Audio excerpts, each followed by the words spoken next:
Oi, gente! Bom estar com você aqui.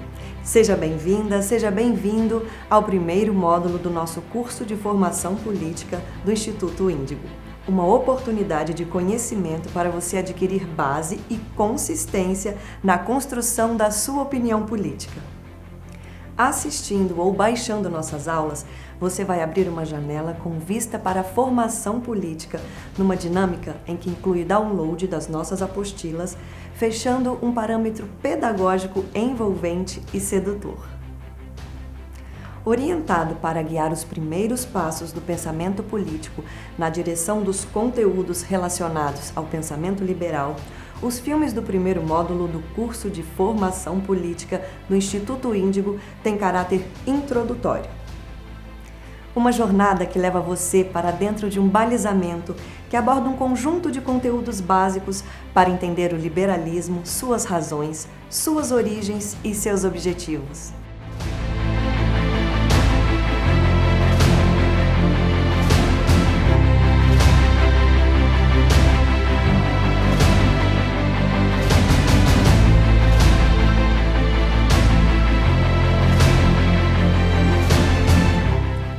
No nosso primeiro módulo do curso de formação política do Instituto Índigo, vamos assistir aulas em formato de entrevistas dinâmicas e ilustradas, sempre com a participação de convidados altamente qualificados.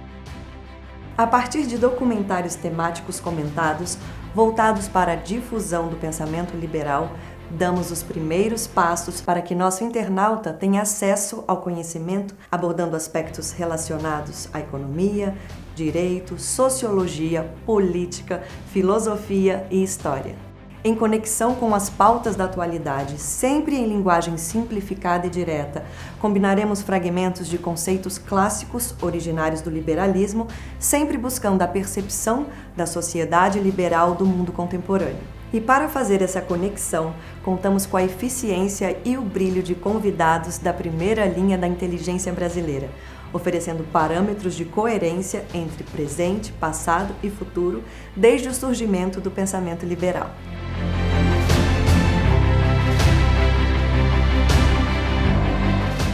Em um dos momentos mais importantes de nossas aulas em formato de entrevistas, o economista e professor Paulo Rabelo surpreendeu até os mais escolados no tema liberal, quando reconheceu que o Instituto do Acesso à Informação é um desafio importante, inclusive para o liberalismo. É muito importante que a gente tenha uma ideia correta do que significa esse tal mundo de hoje que nos foi agora apresentado.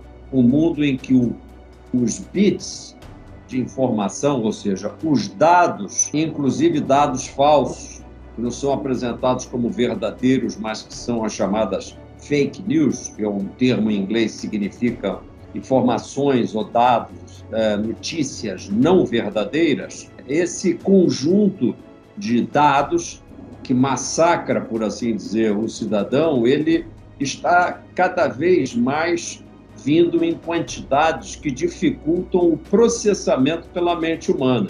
Então, aí é preciso um cuidado muito especial, e eu vou problematizar essa questão para dizer que mesmo em sociedades democráticas, não é automático que as pessoas fiquem mais bem informadas porque elas estão sendo submetidas a uma quantidade crescente de dados, que a gente chama de informação. A gente precisa processar esses dados. É incrível o alcance dessa análise do professor Rabelo, sobretudo neste momento em que a avalanche de fake news congestionam canais como redes sociais, criando uma cortina de fumaça que embarga a transparência, vedando o acesso à informação, importante conquista das democracias liberais. A ideia de que o passado é uma conexão distante com a nossa realidade de hoje é uma impressão equivocada, que pode resultar no baixo interesse das pessoas quando o assunto diz respeito aos fundamentos de cada linha de pensamento político. E foi justamente para garantir uma abordagem envolvente no trato do passado para a compreensão do futuro que nós podemos contar com a talentosa participação da cientista política e professora Marcela Machado. Tanto o liberalismo quanto o comunismo, eles beberam na fonte do iluminismo, resguardadas as peculiaridades de cada um. O liberalismo é baseado na defesa das liberdades individuais, em todos os seus aspectos, né, contra as interferências e as atitudes arbitrárias do Estado. Enquanto o comunismo é uma ideologia cujo objetivo é o estabelecimento de uma sociedade estruturada sobre as ideias do igualitarismo, da propriedade comum dos meios de produção e na ausência de classes sociais e do dinheiro. Trata-se de um estágio posterior ao socialismo, quando, já havendo igualdade absoluta entre os cidadãos, o Estado poderia ser abolido, eliminando as formas de opressão social, e a sociedade assim encontraria formas de se autorregulamentar.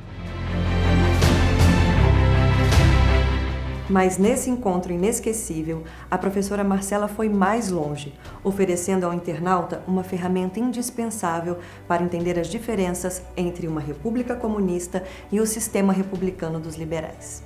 Nas repúblicas liberais, o representante escolhido através do voto popular, ele costuma acumular a função tanto de chefe de Estado quanto do chefe de governo, exercendo tais funções por um período pré-determinado.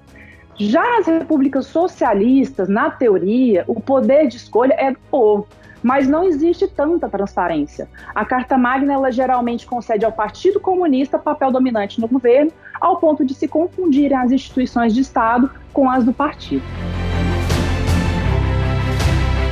Quando a gente ouve alguém como a professora Marcela falando, tudo parece muito fácil de entender. Fica tudo muito acessível, inclusive a lógica dos acontecimentos e a capilaridade das ideias na vida das pessoas. Mas quando o assunto é descomplicar, ninguém revela mais com tanta simplicidade como o nosso ilustre professor Losardo, que ofereceu um brilho diferente ao nosso curso aberto com a sua entrevista esclarecedora. Com o professor Losardo, passamos a entender o que sempre se apresenta numa língua estranha, como o tal do economês. Em um dos momentos mais reveladores, passamos a entender que o regime da China só pôde ser entendido com um olhar que se distancia do comunismo vivido no planeta Terra do século XX. A China passou, no século passado, uma transformação política enorme. Os impérios dinásticos colapsaram, porque eles não promoveram o desenvolvimento social e econômico na China como a Europa conseguiu, muito menos em relação Estados Unidos. Então, o dilema era esse: se o dinástico faliu, para onde vamos? Ela tinha que achar um modelo de crescimento. Tentaram imitar a Europa, e logo viram que aqui não dá a menor possibilidade de evoluir na China, pela própria tradição chinesa. A aula do professor Losardo supera todas as expectativas e vai além dos objetivos introdutórios do curso. Há, sim, uma disputa ideológica entre Estados Unidos e China, principalmente. Os Estados Unidos é um país que exporta ideologia de capitalismo democrático, de Estado de Direito, exporta a sua maneira de viver, seus valores, o que não ocorre com a China. A China não é um país que se preocupa em exportar a ideologia que é do seu país. Então, o que nós temos nesse momento é um confronto de dois modelos muito diferentes. No caso, China é um país com capitalismo estatal, uma economia que eles mesmos definem muito bem, que é uma sociedade socialista de mercado. O governo chinês detém o controle do desenvolvimento, não só no tocante à produção de bens e serviços, mas também da qualidade de vida das pessoas, dos chineses. Os Estados Unidos têm uma preocupação de manter essa flama do capitalismo liberal, mas e ser assim, um líder, no sentido de ser um grande ator global. Quer dizer, é o país que dá as regras do jogo da ordem internacional. Essa disputa é mais acirrada porque a China tornou-se uma potência econômica, científica e tecnológica muito grande. Em várias áreas científicas e tecnológicas, a China já ultrapassou os Estados Unidos. Isso em questão de 5 décadas ela conseguiu. Nesta nossa proposta inovadora de formação política à distância, compatível com estes tempos de pandemia, agregamos aos conteúdos das entrevistas uma abordagem jornalística consistente, bem apurada, a partir de breves documentários ilustrados.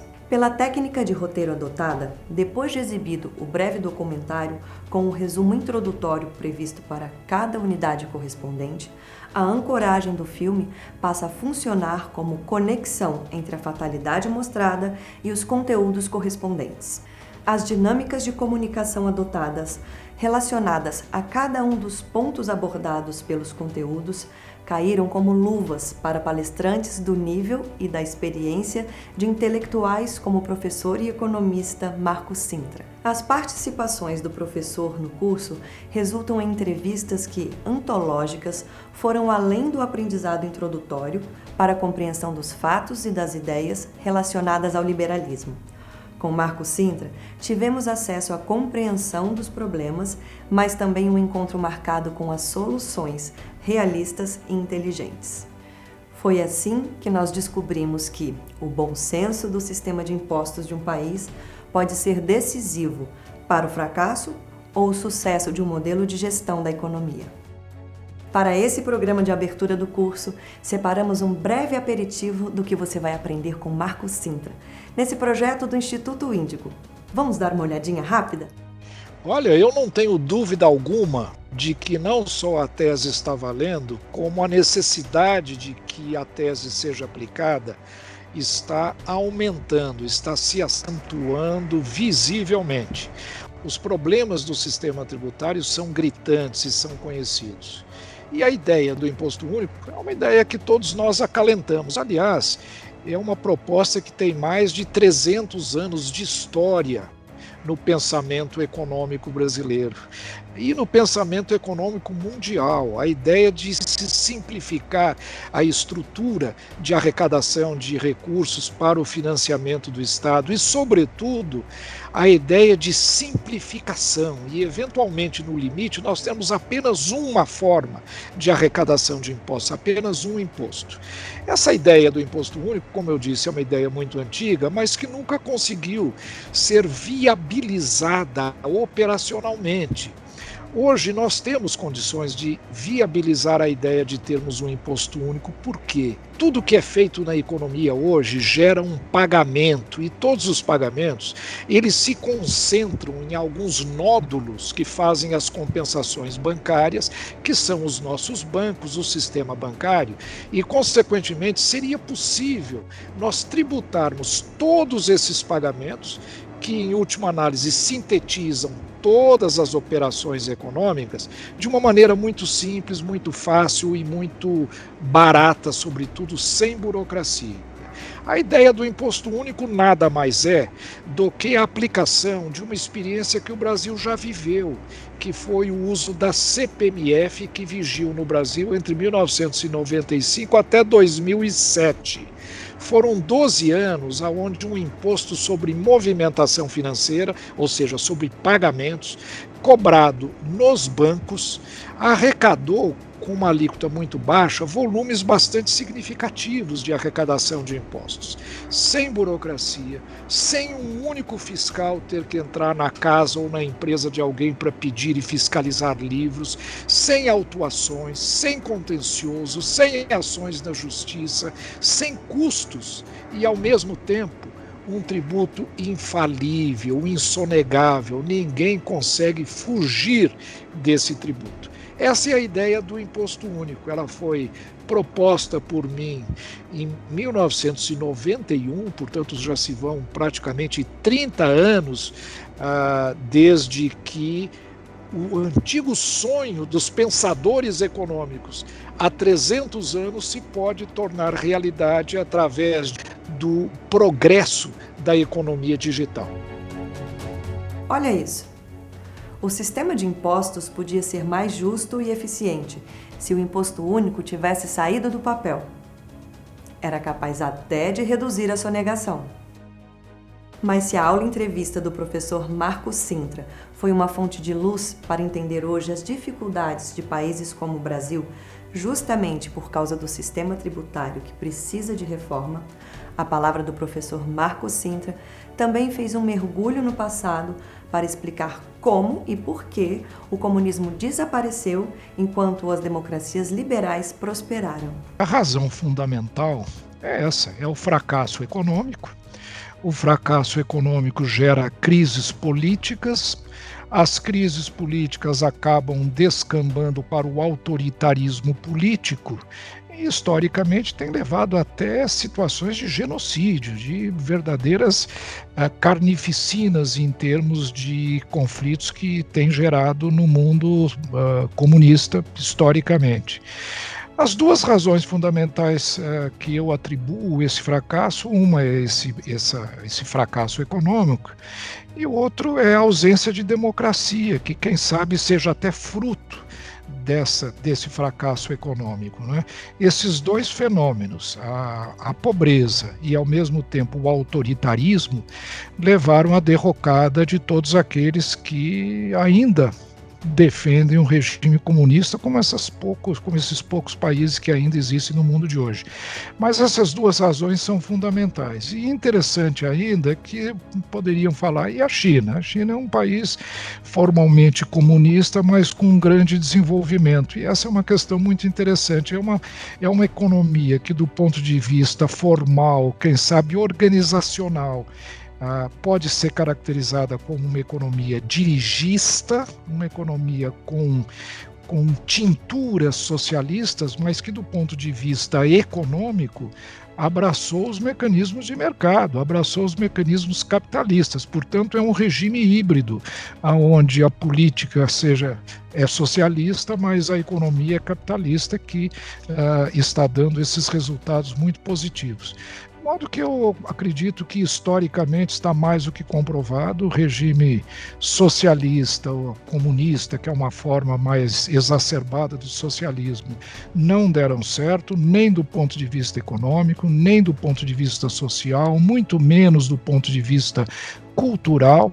Enfim, é um modelo que custou muitas vidas, custou mais de um século.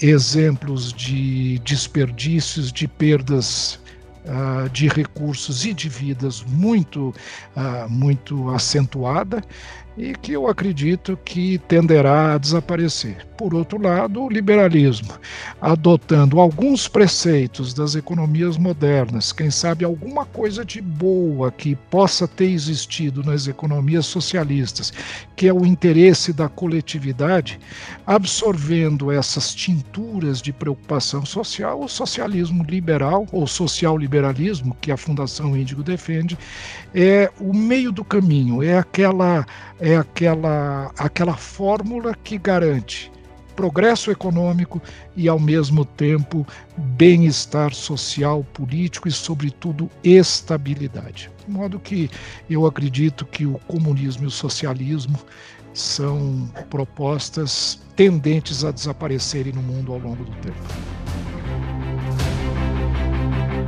Gente, o bloco está na avenida. Com muita bossa, o enredo da introdução ao liberalismo espera por você em cada uma das aulas aqui pela internet.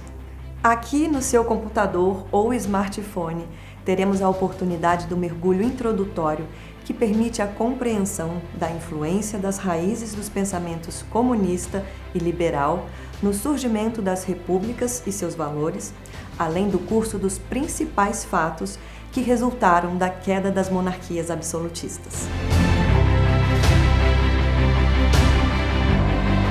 Noções relevantes para o conceito de liberdade para o século XXI estão na receita do curso do Instituto Índigo, que criou uma dinâmica envolvente para levar à compreensão da derrocada do modelo comunista de economia, a predominância da democracia liberal no mundo civilizado, além de abordar situações novas em curso para explicar as mutações do comunismo chinês e o surgimento das alternativas propostas pelo social-liberalismo.